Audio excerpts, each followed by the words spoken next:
আসসালামু আলাইকুম। আশা করি সবাই ভালো আছো। এসএসসি ২০২৫ এর জন্য খুবই গুরুত্বপূর্ণ এই প্যাসেজটি। মেহেরজান এই প্যাসেজটা খুবই গুরুত্বপূর্ণ, যেটা রাজশাহী বোর্ড ২০২৪ সালে এসেছিল। আচ্ছা, আমরা পড়া শুরু করি। মেহেরজান লিভস, মেহেরজান বাস করে ইন এ স্লাম, একটি বস্তিতে, on the Sirajganj town protection embankment, Sirajganj শহর রক্ষাকারী বাঁধের উপর। এখানে বলা হচ্ছে যে মেহেরজান বাস করে একটি বস্তিতে, সিরাজগঞ্জ শহর রক্ষাকারী বাঁধের উপর। The whispering wind from the river Yamuna makes the fire unsteady. অর্থাৎ দ্য উইসপারিং উইন্ড অর্থ বোঝানো হয়েছে শোষ বাতাস, ফ্রম দ্য রিভার যমুনা এটার অর্থ বোঝাইছে যমুনা নদী থেকে, মেক্স দ্য ফায়ার আগুনকে করে দেয়, আনস্টেডি অস্থির করে দেয়। অর্থাৎ পুরো অর্থ দাঁড়ায় কি, শোষ বাতাস যমুনা নদীর থেকে আগুনকে করে দেয় অস্থির। দ্য ড্যান্সিং ফ্লামস, নাচরত অগ্নিশিখা, রিমাইন্ড মনে করিয়ে দেয়, মেহেরজানকে মনে করিয়ে দেয়, অব দ্য টার্মোইল পতনের ব্যাপার, ইন হার লাইফ তার জীবনের। অর্থাৎ এখানে কি বলা হচ্ছে, নিত্যরত অগ্নিশিখা মেহেরজানকে তার জীবনের যন্ত্রণার কথা স্মরণ করিয়ে দেয়। নো লং এগো, বেশি দিন আগের কথা নয়, বরং কিছুদিন আগের কথা, সেটা বোঝানো হচ্ছে। মেহেরজান হ্যাড এভরিথিং, বেশি দিন আগের কথা নয় এটা, অর্থাৎ কিছুদিন আগের কথা।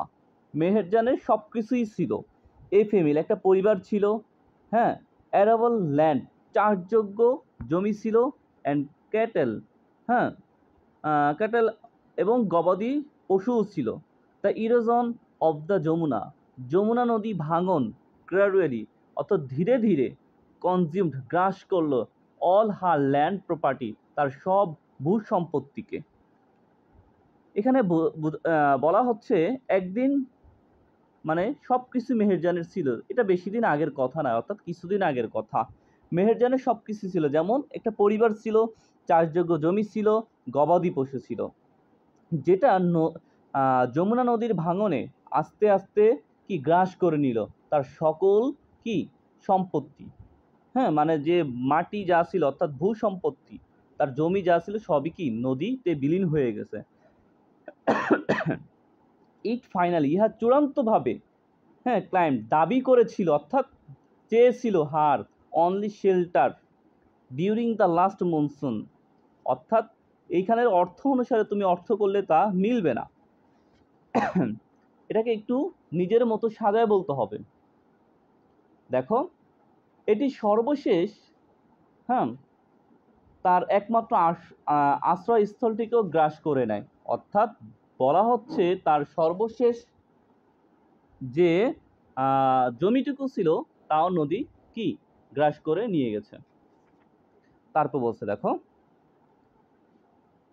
ইট টুক দ্য রিভার, নদীটি নিয়েছিল অনলি এ ডে, মাত্র একদিন সময়, মানে তার যতটুক জিনিস ছিল সব কিছু গ্রাস করতে একদিন সময় নিয়েছিল। ইট টুক দ্য রিভার, নদীটি নিয়েছিল অনলি ডে, মাত্র একদিন সময় নিয়েছিল, মাত্র কি একদিন সময় নিয়েছিল। আচ্ছা, টু ডিভার, গ্রাস করতে, Meher's house, trees, vegetable garden, and the bamboo bush. হ্যাঁ, আচ্ছা, এইখানে বোঝানো হচ্ছে যে নদীটি নিয়েছিল মাত্র একদিন সময় গ্রাস করতে মেহেরজানের বাড়ি, গাছপালা, শাকসবজি, বাগান এবং বাঁশঝাড়। She had a happy family, তার একটি সুখী পরিবার ছিল একটা সময়। ওভার দ্য ইয়ার, হ্যাঁ, ওভার দ্য ইয়ার্স, বিগত বছরগুলোতে বা কয়েক বছরে। শি শি লস্ট, তিনি হারিয়েছেন, হার হাজব্যান্ড, তার কি স্বামীকে হারিয়েছে, অ্যান্ড হার ফ্যামিলি, তার পরিবারকে হারিয়েছে, টু ডিজিজ, রোগে। অর্থাৎ কয়েক বছর আগে সে হারিয়েছিল তার কয়েকটা বছর আগে, মানে 2-4-5 বছর আগে সে যে একটা সুখী ফ্যামিলি ছিল, ঠিক আছে, কিন্তু কিছুদিন আগে, অর্থাৎ কিছু বছর আগে তার হাজব্যান্ডকে সে হারায় এবং তার পরিবারকে সে হারায়। কিসে? একটা অসুখে। দ্যাট ক্রুয়েল হাঙ্গার, নিষ্ঠুর ক্ষুধা, অ্যান্ড পোভার্টি, দারিদ্রতা ব্রট এনেছিল টু দ্য ফ্যামিলি। কথা বুঝো এখানে কি বলছে কথাটা। একদা তার সুখের সংসার ছিল, বছরের মধ্যেই সে তার স্বামী এবং সংসার হারিয়েছে এবং তার পরিবারে দারিদ্র নেমে এসেছে। হ্যাঁ, নিষ্ঠুর দারিদ্রতা নেমে এসেছিল। আচ্ছা, তারপর বলছে দেখো, নাও কি বলছে,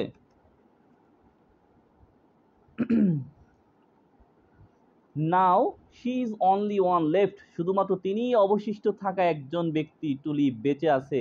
one, with the loss and the pain, ক্ষত ও বেদনা নিয়ে। কি বুঝাইছে? একমাত্র সেই এখন, মানে বর্তমানে এখন সেই একমাত্র বেঁচে আছে দুঃখ এবং ব্যথা নিয়ে। দেখো, দ্য গ্রেডি যমুনা, এই লোভী যমুনাটা হ্যাজ কি শাটার, চূর্ণ বিচ্ছিন্ন করে দিয়েছে হার ড্রিমস, তার স্বপ্নকে, অ্যান্ড হ্যাপিনেস, সুখকে। হ্যাঁ, সুখ স্বপ্ন সবকিছু চূর্ণ বিচূর্ণ করে নিয়েছে এই লোভী যমুনা।